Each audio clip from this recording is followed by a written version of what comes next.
गृहसंकुलाला 6 महिन्यात टँकरपोटी 1.5 कोटींचा भुर्दंड. घोडबंदरमधील एका गृहसंकुलाने 6 महिन्यात लाखो रुपये पाणी बिल अदा करतानाच त्यांना पाणी टंचाईमुळे टँकरपोटी तब्बल 1.5 कोटी रुपयांचा भुर्दंड सोसावा लागल्याची बाब जनसेवकाचा जनसंवाद या कार्यक्रमात उघडकीस आला. पाणी टंचाईमुळे येथील टँकर लॉबी उन्मत्त झाली असून जोपर्यंत सक्षम पाणी व्यवस्था निर्माण होत नाही तोपर्यंत नवीन इमारतींना परवानगी देऊ नका अशी मागणी आमदार संजय केळकर यांनी पुन्हा एकदा केली आहे.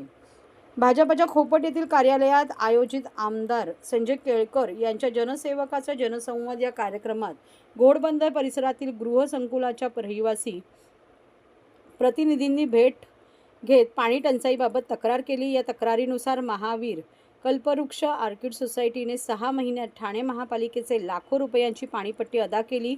तसेच पाणी अपुरे मिळत असल्याने या सोसायटीने या काळात 1.5 कोटी रुपये देखील खाजगी पाण्याच्या टँकरपोटी अदा केल्याची बाब उघडकीस आली. दुसऱ्या गृहसंकुलाने 17 लाखांची पाणीपट्टी अदा केलीच, शिवाय टँकरपोटी 13 लाखही अदा केल्याची माहिती या कार्यक्रमात मिळाली. श्री केळकर यांनी संबंधित अधिकाऱ्यांशी ताबडतोब फोनवरून चर्चा करून उपाययोजना करण्याच्या सूचना दिल्या. याबाबत बोलताना श्री केळकर म्हणाले, नागरिक कर्ज घेऊन कोट्यवधी रुपयांची घरे घेतात, पण पुरेशा पाण्याअभावी त्यांना टँकरपोटी कोट्यवधी रुपयांचा भुर्दंड सोसावा लागतो. पाणी टंचाईच्या पार्श्वभूमीवर या आधीही जोपर्यंत सक्षम पाणी व्यवस्था निर्माण होत नाही तोपर्यंत नवीन गगनचुंबी इमारतींना परवानगी देण्यात येऊ नये अशी मागणी केली होती. मात्र महापालिका पुरेसे पाणी देण्यात अपयशी ठरत असतानाही आजही उंचच्या उंच इमारतींना परवानग्या दिल्या जात आहेत. त्यामुळे टँकर लॉबीला पोहोचण्याचे काम होत असल्याचा आरोप केळकर यांनी केला आहे. शीडमध्ये 9 मोठी गृहसंकुले असून येथे दिवसातून 1 तास देखील पाणी मिळत नसल्याबाबत श्री केळकर यांनी संताप व्यक्त केला. आपल्या दवाखान्यामधील कर्मचाऱ्यांनी देखील जनसेवकाचा जनसंवाद या कार्यक्रमात हजेरी लावली. आपला दवाखाना बंद झाला असून यावर टीकेची झोड उठवल्यानंतर कर्मचाऱ्यांना रखडलेले पगार देण्याचा निर्णय झाला, परंतु अद्याप त्यांना पगार मिळाला नसल्याने श्री केळकर यांनी संबंधित अधिकाऱ्यांना फोनवरून 2 दिवसात वेतन अदा करण्याच्या सूचना दिल्या. या कर्मचाऱ्यांना आपला दवाखाना यंत्रणेचा अनुभव असल्याने त्यांना आरोग्य मंदिरे या योजनेत संधी मिळावी यासाठी प्रशासनाशी बोलणे झाल्याचेही श्री केळकर यांनी सांगितले. कार्यक्रमात परिवहन सेवेतील कंत्राटी कामगारांचे वेतन, बिल्डरांकडून फसवणूक, सफाई कामगारांचे प्रश्न याबाबत निवेदने प्राप्त झाली. यावेळी माजी उपमहापौर अशोक भोईर, ठाणे जिल्हा हाऊसिंग फेडरेशनचे अध्यक्ष सीताराम राणे, भाजपचे शहर उपाध्यक्ष महेश कदम आदी पदाधिकारी उपस्थित होते. 150च्या वर नागरिक या ठिकाणी मला भेटायला आले होते या जनसंवाद कार्यक्रमाच्या निमित्ताने आणि विविध भागामधले होते. अगदी मुंब्रा शीळपासून ते वागळी इस्टेट वर्तकनगरपर्यंत या सगळ्यामध्ये महत्त्वाच्या 4 गोष्टी ज्या आहेत त्या तक्रारीच्या होत्या. एक तर पाणी इतकी वाईट परिस्थिती आहे की एका सोसायटीमध्ये त्यांनी मला पत्र दिलं आहे, महावीर कल्पवृक्ष सोसायटी ऑर्किड या ठिकाणी यांनी 6 महिन्यामध्ये 1.5 कोटी रुपये टँकरसाठी भरलेले. म्हणजे एका बाजूला उंच इमारतीला आपण परवानग्या देतोय आणि दुसरीकडे त्यांची कुठलीही व्यवस्था पाण्याच्या संबंधी झालेली नाही आहे. दुसरी एक सोसायटी आहे की पाण्याचं ते 17 लाख बिल भरतात आणि तेवढंच टँकरसाठी पण पैसे 13 लाख रुपये भरले जातात. आणि त्याच्यामुळे मागे देखील मी मागणी केली होती की नवीन इमारतींची सध्या परवानग्या बंद ठेवायला लागतील. पाण्याची व्यवस्था जोपर्यंत होत नाही, एवढ्या मोठ्या प्रमाणात 1.5 कोटी रुपये म्हणजे झालं काय? 8 महिन्यामध्ये एखाद्या संकुलाने जर 1.5 कोटी रुपये पाण्यासाठी भरले असतील तर ही अजब कारभार आहे. आणि त्याच्यामुळे या संबंधामध्ये मी संबंधितांशी चर्चा केली आहे आणि या संबंधामध्ये तातडीने पाण्याची व्यवस्था झाली पाहिजे की लोक करोडो रुपये भरून त्या ठिकाणी राहायला येतात आणि राहायला आल्यानंतर देखील त्यांना अशा पद्धतीने फार मोठ्या प्रमाणामध्ये या समस्येला तोंड द्यायला लागतं. शीळला पण अशीच परिस्थिती आहे.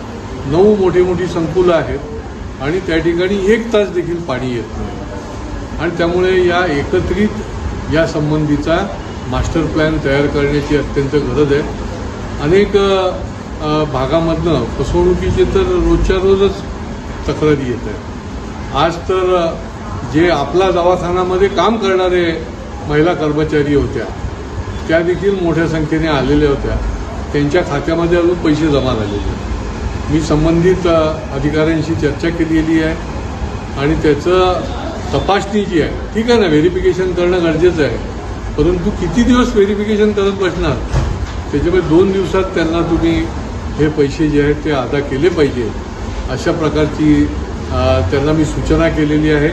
आणि जास्तीत जास्त लवकरात लवकर हे झालं पाहिजे आणि ते देखील निश्चितपणे होईल. त्याच्याही पलीकडे आता जे आपला दवाखाना बंद आहेत, परंतु आता ही जी आरोग्य मंदिरं ही जी आपण सुरू करतोय 68 ठिकाणी, काही ठिकाणी सुरू केली अशा प्रकारचा महापालिकेचा दावा आहे.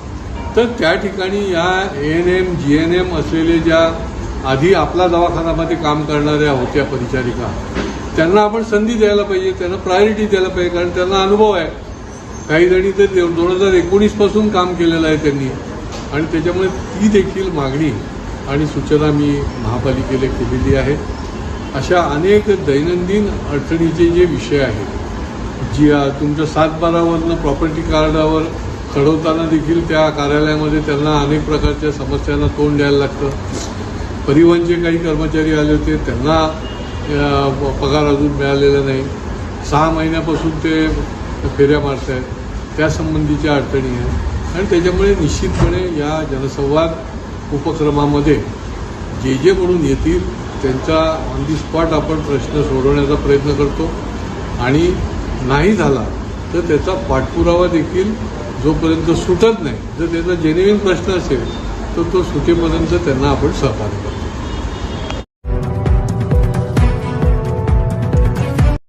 सर्व नागरिकांना आवाहन करण्यात येत आहे की सध्या डासांमार्फत पसरणाऱ्या डेंग्यू या आजाराचा प्रसार रोखण्यासाठी प्रत्येकाने पुढीलप्रमाणे कार्यवाही करावी. डेंग्यू आजार एडिस इजिप्ती हा डास चावल्याने होतो. या डासांची पैदास साचलेल्या किंवा साचवलेल्या स्वच्छ पाण्यामध्ये होते. 8 दिवसांपेक्षा जास्त दिवस पाणी उघडे व साचून राहिल्यास त्यात डास अंडी घालतात. अंड्यांच्या अळ्या तयार होऊन पुढे डास तयार होतात. यासाठी आपल्या घरातील पाणीसाठे, उदाहरणार्थ बॅरल्स, पिंपे, टाक्या, हौद, रांजणे इत्यादी दर आठवड्याला रिकामे करून घासून पुसून कोरडे करून पुन्हा भरावे.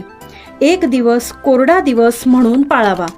पाणी साठ्यांना घट्ट झाकणे बसवावीत किंवा जुनी साडी, चादर, धोतर यांनी बांधून झाकून ठेवावीत, म्हणजे डास त्यात जाऊन अंडी घालणार नाहीत.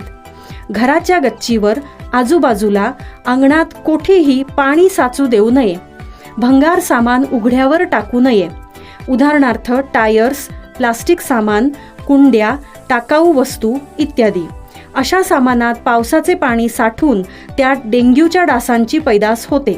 घरातील कूलर्स, फ्रीजच्या पाठीमागील ट्रे हे देखील वेळोवेळी कोरडे करावेत. लक्षात ठेवा, नुसत्या फवारणीने डास घनता कमी होत नाही, तर त्यासाठी डास पैदास ठिकाणे नष्ट करणे ही आपल्या सर्वांची जबाबदारी आहे. कोणताही ताप अंगावर न काढता जवळच्या शासकीय रुग्णालयात मोफत औषधोपचार घ्या. अशा प्रकारे नागरिकांनी सहकार्य केल्यास डेंग्यूचा प्रसार रोखणे सहज शक्य आहे.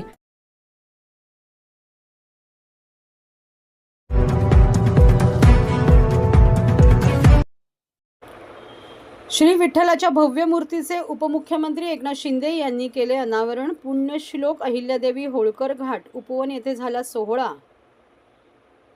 सावळ्या विठ्ठलाच्या या भव्य मूर्तीमुळे हा परिसर आणखीन पवित्र झाला असून ठाण्याला प्रति पंढरीचे रूप प्राप्त झाले असल्याचे प्रतिपादन उपमुख्यमंत्री एकनाथ शिंदे यांनी पुण्यश्लोक अहिल्यादेवी होळकर घाट उपवन येथील श्री विठ्ठलाच्या भव्य मूर्तीच्या अनावरण सोहळ्यात केले. उपवन तलाव परिसरात पुण्यश्लोक अहिल्यादेवी होळकर घाट तयार झाला. तिथे आता ही सगळ्यात मोठी विठ्ठल मूर्ती साकारली आहे. साक्षात पांडुरंग इथे आला आहे असेही उपमुख्यमंत्री शिंदे यांनी सांगितले. या सोहळ्यास परिवहन मंत्री प्रताप सरनाईक, खासदार नरेश मस्के, माजी आमदार रवींद्र फाटक, माजी महापौर HS पाटील, निवृत्ती महाराज देशमुख इंदोरीकर, माजी नगरसेवक परिशा सरनाईक, विहंग सरनाईक, पूर्वेश सरनाईक, महापालिकेचे अतिरिक्त आयुक्त प्रशांत रोडे, उपनगर अभियंता सुधीर गायकवाड, कार्यकारी अभियंता संजय कदम आदी उपस्थित होते. महाराष्ट्रामध्ये मी अनेक उद्घाटन, लोकार्पण, भूमिपूजन केली. 2.5 वर्षात मुख्यमंत्री असताना अनेक लोकाभिमुख प्रकल्प पुढे नेले, लोकाभिमुख कल्याणकारी योजनाही केल्या. परंतु आजचा सोहळा आतापर्यंत झालेल्या सगळ्या कार्यक्रमांमध्ये आगळा वेगळा असा सोहळा आहे, असेही उपमुख्यमंत्री म्हणाले. महाराष्ट्र छत्रपती शिवाजी महाराजांची भूमी आहे. ही शिवरायांची, वीरांची आणि संतांची भूमी आहे. वारकरी संप्रदाय फार मोठी एक शक्ती या महाराष्ट्रामध्ये आहे. म्हणून मुख्यमंत्री असताना वारकरी दिंड्यांना अनुदान सुरू केले. असे अनुदान देणारे आपले पहिले सरकार. वारकऱ्यांचा विमा काढण्याचा निर्णय घेतला. दिंड्या टोल फ्री केल्या, असेही उपमुख्यमंत्री म्हणाले. चांगली दिशा देण्याचं काम करत असता, त्यांच्या आयुष्यामध्ये, जीवनामध्ये सुख समृद्धी आणण्याचं काम करत असता. आणि म्हणून वारकरी संप्रदाय जिथं जिथं जेव्हा जेव्हा बोलवतो तेव्हा तेव्हा तिथं एकनाथ शिंदे धावून जातो. हे माझं काम मी करत असतो. आणि म्हणून तुम्हाला सगळ्यांना खूप खूप शुभेच्छा. आमचा वेळ आता आम्ही संपवतो, कारण तुमचा वेळ सुरू होईल आणि लोकांना तुमचं ऐकायचं आहे. पुन्हा एकदा प्रतापजी, तुमच्या सर्व टीमचं मनापासून मी अभिनंदन करतो. सगळ्यांना मनापासून शुभेच्छा देतो. इकडे आज सगळे आहेत, खासदार, आमदार, आपले सगळे माजी महापौर, आपल्या परिषाताई, इथं विहंग आहे, कुठे गेला, इकडे पाठीमागे आहे आपला पूर्वेश आहे. सगळ्यांचं मनापासून मी अभिनंदन करतो. सगळ्या लोकांना खूप खूप शुभेच्छा. आणि पूर्ण घाट असा ओसांडून होत वाहतोय. आणि म्हणून आज या कार्यक्रमाला आपण आलात. बाकी कार्यक्रमाला सगळे लोक येतात, पण या कीर्तनाच्या कार्यक्रमाला, पांडुरंगाच्या या मूर्ती स्थापनेला आपण आलात, त्याबद्दल तुम्हाला सगळ्यांना मनापासून मी धन्यवाद देतो आणि मनापासून आपले आभार मानतो. पुन्हा एकदा आपल्याला खूप खूप शुभेच्छा. धन्यवाद. जय हिंद, जय महाराष्ट्र, रामकृष्ण हरी.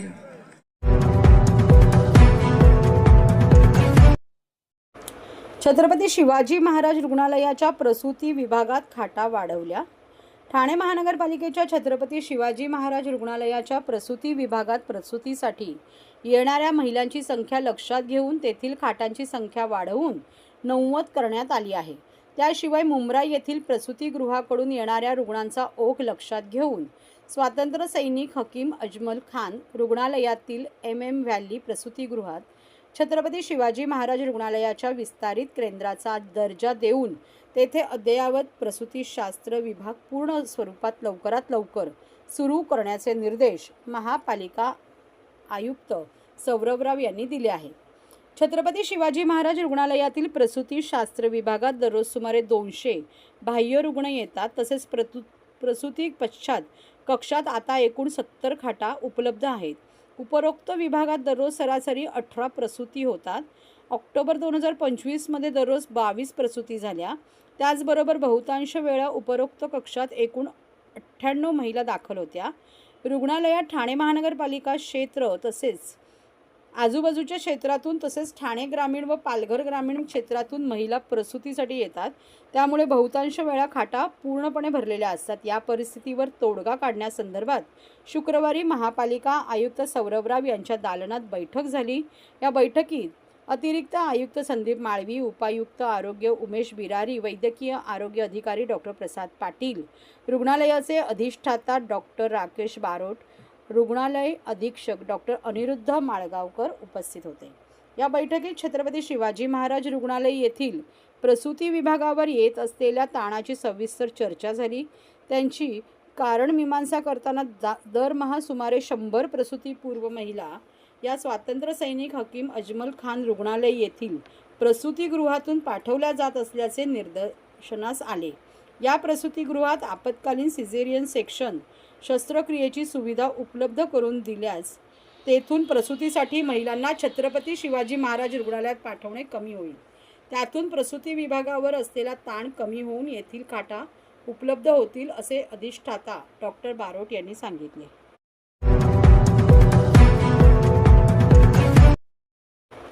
नवी मुंबई महानगरपालिकेच्या आयुक्तांच्या निवासावर 130 मतदार नोंदणीबाबत प्रसिद्ध झालेल्या बातमीविषयी जिल्हा प्रशासनाने केले वस्तुस्थितीदर्शक स्पष्टीकरण. 31 ऑक्टोबर 2025 रोजी प्रसिद्ध झालेल्या काही वृत्तपत्रांमध्ये नवी मुंबई मनपा आयुक्तांच्या निवासावर 130 मतदारांची नोंदणी अशी बातमी प्रकाशित झाली आहे. सदर बातमी संदर्भात मतदार नोंदणी अधिकारी 151 बेलापूर विधानसभा मतदारसंघ यांच्या अहवालानुसार ही बाब वास्तवाशी विसंगत असल्याचे स्पष्ट झाले आहे. मतदार यादी भाग क्रमांक 300 मध्ये Nerul sector 21 Nerul railway station petrol pump मार्ग आयुक्त निवास असे सेक्शनचे नाव नमूद आहे. येथे मनपा आयुक्त निवास हे केवळ विभागाचा सेक्शन ठळक ओळख चिन्ह लँडमार्क म्हणून नमूद करण्यात आलेले आहे. या यादी भागातील कोणत्याही मतदाराचा पत्त्यावर नवी मुंबई महापालिका आयुक्तांचे निवासस्थान असे नमूद नाही. त्यामुळे संबंधित बातमीत नमूद केलेली 130 मतदारांची नोंदणी आयुक्तांच्या निवासावर झालेली आहे ही माहिती वास्तवाशी विसंगत आहे. मतदार यादी भाग क्रमांक 148 संदर्भात वृत्तपत्रात नमूद करण्यात आलेल्या सुलभ शौचालय विषयक उल्लेखाबाबत तपास करण्यात आला असता हे ठिकाण 2 मजली असून पहिला व दुसरा मजला वास्तव्यासाठी वापरत असल्याचे निदर्शनास आले आहे. तेथील मतदार हे यापूर्वी त्या ठिकाणी वास्तव्यास होते, मात्र सध्या त्या तेथून स्थलांतरित झालेल्या असून विहित कार्यपद्धतीनुसार त्यांचे नाव वगळवण्याची कार्यवाही सुरू आहे. मतदार नोंदणी अधिकारी 151 बेलापूर विधानसभा मतदारसंघ यांच्या अहवालानुसार वृत्तपत्रात प्रकाशित बातमीत कोणतेही प्रकारचे तथ्य आढळून आले नाही असे जिल्हाधिकारी व जिल्हा निवडणूक अधिकारी ठाणे डॉक्टर श्रीकृष्ण पांचाळ यांनी स्पष्ट केले आहे.